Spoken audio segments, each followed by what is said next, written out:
TC number 318, 5 seconds. Start. Mr. Chairman, we note that the Territorial Army was inaugurated in our country by the Act of 1920.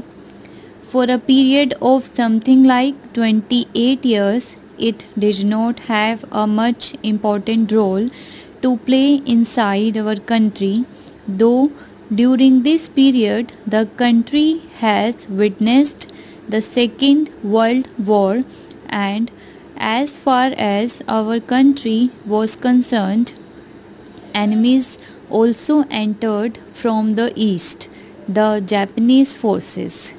After 28 years, after we attained independence, another act was passed in 1975 in order to bring the Territorial Army under a new set-up. The present bill was introduced in May 2004 in the Lok Sabha, and it is after 2 years that it has reached the final stage. This delay of 2 years in taking up this measure shows what little interest we take in matters of defense, and particularly the role that the Territorial Army is likely to play in our country. Those of us who come from the former Indian states do feel that for some reason or other, for the last 7 or 8 years, we are not paying much attention to army matters. This we are noticing every day, and I will give a few instances which will show that that is the state of affairs as far as matters of defense are concerned.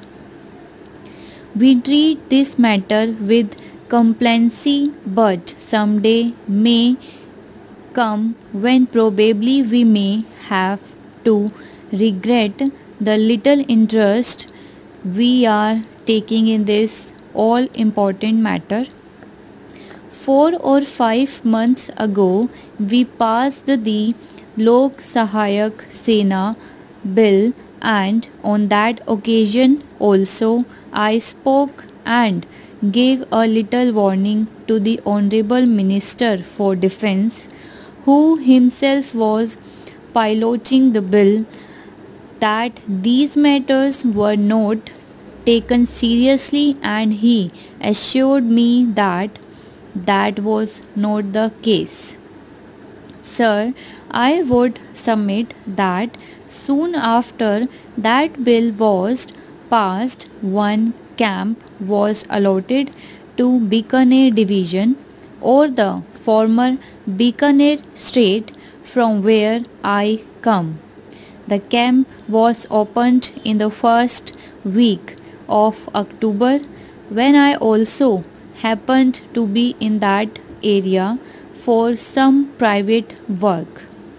Sir, the collector received an intimation from the Defence Ministry that from a particular date the camp would be started with 500 trainees.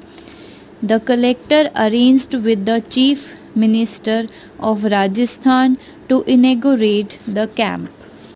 Sir, during that period I happened to be there, and I know what a fiasco it was.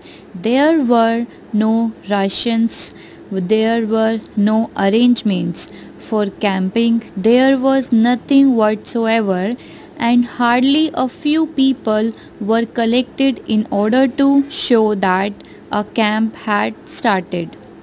At least on our side of the country, the notion is that this country only belongs to the Congress and not to others, and therefore only a few Congress volunteers were collected to see that somehow or other the camp was started, whosoever the people might be, whether they were fit for the purpose of training or not. This happened only about 2 months ago, and the Honorable Minister can verify these facts because I happened to be on the spot there.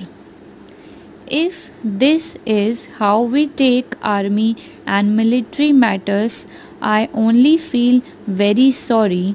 What will be the condition if we are to tackle serious matters or if we are involved in real warfare? Sir, I note with a little concern whenever replies are given in the House in regard to defense matters. I particularly refer in this connection to our army operations against the Nagas.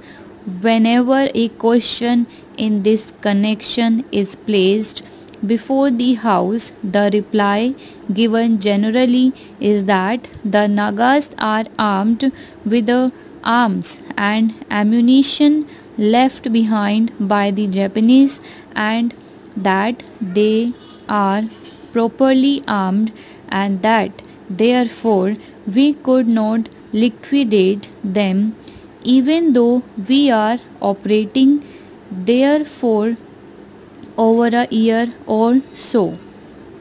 It may satisfy the Honorable Defense Minister and the Defense Ministry, but not people like us who claim to know something of it, though we are now supposed to be out of date and not of much use.